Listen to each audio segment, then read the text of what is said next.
Mesa para dos, de Paul Auster. En 1947 mi madre, que se llama Deborah, tenía 21 años y estudiaba literatura inglesa en la Universidad de Nueva York.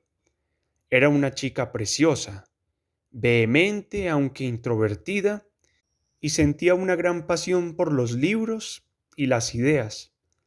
Leía de una forma voraz y quería ser escritora algún día.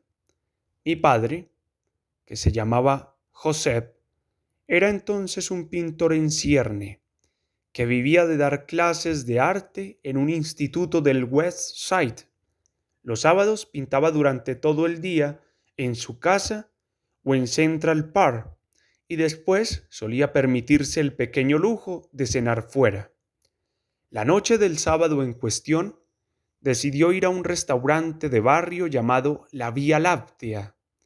La Vía Láctea resultó ser el restaurante preferido de mi madre, y aquel sábado, después de estudiar toda la mañana y parte de la tarde, se fue allí a cenar, llevando consigo un viejo ejemplar de Grandes Esperanzas, de Dickens. El restaurante estaba abarrotado y mi madre ocupó la última mesa que quedaba. Se preparó para una velada de Gaulas, vino tinto y Dickens, y rápidamente perdió contacto con la realidad que la rodeaba. Media hora después, el restaurante estaba tan lleno que solo se podía comer de pie en la barra. La agotada camarera se acercó a mi madre y le preguntó si le importaría compartir la mesa con otra persona. Mi madre dio su consentimiento casi sin apartar los ojos del libro. Una vida trágica la del pobre Pete, dijo mi padre, al ver la gastada cubierta de Grandes Esperanzas. Mi madre levantó la mirada y en ese momento, según ella, vio algo extrañamente familiar en los ojos de aquel hombre. Muchos años después, cuando yo le suplicaba que me contara la historia una vez más, suspiraba y decía: me vi a mí misma en sus ojos. Mi padre, totalmente cautivado por la persona que tenía delante, jura hasta el día de hoy que oyó una voz dentro de él. Esta mujer es tu destino, le dijo la voz, e inmediatamente sintió un cosquilleo que le recorría el cuerpo de la cabeza a los pies. Sea lo que fuere lo que mis padres vieron, oyeron o sintieron aquella noche, ambos se dieron cuenta de que había sucedido algo casi mágico.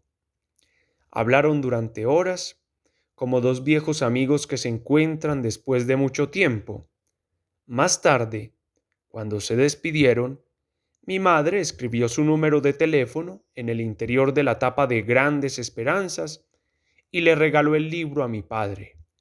Él le dijo adiós, besándola dulcemente en la frente, y después se alejaron, en direcciones opuestas, y se perdieron en la noche. Esa noche, ninguno de los dos pudo dormir. Incluso después de cerrar los ojos, mi madre solo veía una cosa: el rostro de mi padre. Y mi padre, que no podía dejar de pensar en ella, se quedó toda la noche levantado pintando el retrato de mi madre. Al día siguiente, que era domingo, fue a Brooklyn a visitar a sus padres. Se llevó el libro para leerlo en el metro, pero estaba tan exhausto después de pasar la noche en vela que, después de leer algunos párrafos, le entró sueño. Así que metió el libro en uno de los bolsillos de su abrigo, que había dejado en el asiento junto a él, y cerró los ojos. No se despertó hasta que el tren se detuvo en Brighton Beach, en el extremo opuesto de Brooklyn. Para entonces el tren estaba desierto y, cuando abrió los ojos y fue a coger sus cosas, el abrigo había desaparecido.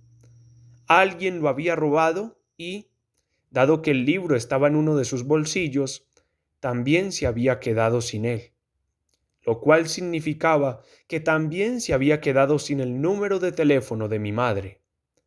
Desesperado, empezó a buscar por todo el tren, mirando debajo de los asientos, no solo de su vagón, sino de los vagones anterior y posterior al suyo. Joseph se había sentido tan feliz de haber conocido a Deborah que no se había preocupado de averiguar cuál era su apellido. La única referencia que tenía de ella era su número de teléfono. Mi madre nunca recibió la llamada que esperaba. Mi padre la buscó en varias ocasiones en el departamento de inglés de la Universidad de Nueva York, pero nunca la encontró. El destino les había traicionado a los dos. Lo que aquella primera noche en el restaurante había parecido inevitable pasó a ser algo claramente imposible. Aquel verano los dos se fueron a Europa. Mi madre fue a Inglaterra a hacer un curso de literatura en Oxford y mi padre se fue a pintar a París. A finales de julio, mi madre tenía un descanso de 3 días en sus estudios y voló a París, decidida a absorber toda la cultura que pudiese durante aquellas 72 horas. En el viaje se llevó un nuevo ejemplar de Grandes Esperanzas. Después de la triste historia con mi padre, no había tenido la fuerza de volver a leerlo. Pero una vez en París, sentada en un restaurante abarrotado, después de un largo día de visitas turísticas, lo abrió por la primera página y empezó otra vez a pensar en él. Después de leer unas pocas frases, un maître interrumpió su lectura para preguntarle, primero en francés y después en un inglés macarrónico, si le importaría compartir su mesa. Mi madre dio su consentimiento y volvió a su lectura. Poco después oyó una voz conocida. «Una vida trágica la del pobre Pete», dijo la voz, y entonces ella levantó la mirada y allí estaba él otra vez. Lorry Peikoff, Los Ángeles, California.